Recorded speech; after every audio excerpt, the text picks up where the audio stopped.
10 h ce matin, centre des congrès, les premiers visiteurs se pressent déjà devant la billetterie du salon Habitat et Bois d'Épinal, sous l'œil vigilant de la sécurité. Nous, c'est de veiller à ce que les personnes qui n'ont pas accès à la foire ne puissent pas rentrer et vérifier que les gens sont munis du ticket ou de l'invitation qui est prévu, quoi. Uniforme et tout. Il faut quand même se faire respecter, autrement c'est pas la peine, on ne sert à rien. Je peux pas aller plus loin. Non, monsieur, il faut que vous la gariez au parking et vous allez les voir et après vous ramènez combien. C'est pas possible. Ah si, c'est possible. Le salon de l'habitat et du bois, c'est donc 5 jours d'expositions, de conférences, de démonstrations en tout genre, espace bois, éco-habitat, espace énergie, outillage du bois. 450 exposants y attendent le public espéré nombreux. Tout pour l'aménagement extérieur-intérieur, tout également pour la déco. Témoin sous chapiteau, la Chambre de métier et de l'artisanat des Vosges et son espace métiers d'art.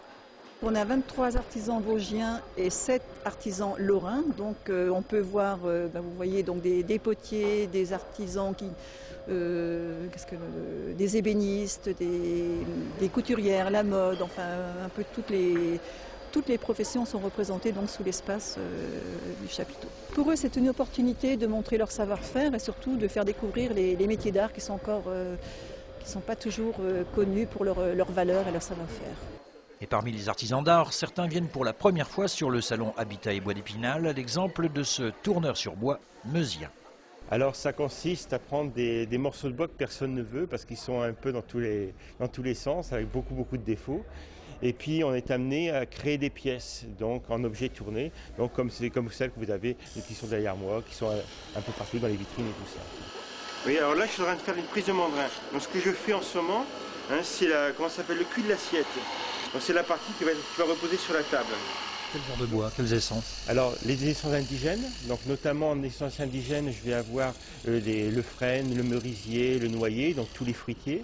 Et après des essences que j'importe, donc soit d'Asie, soit des États-Unis.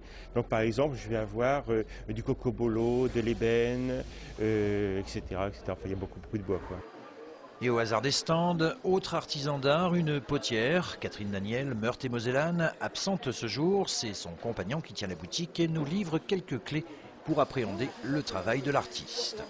Catherine, ces dernières semaines, a décidé de travailler sur la clé, puisqu'elle a pensé très justement qu'aucun acte de la vie, dans le geste, dans la parole ou encore dans la pensée, ne se fait sans une clé.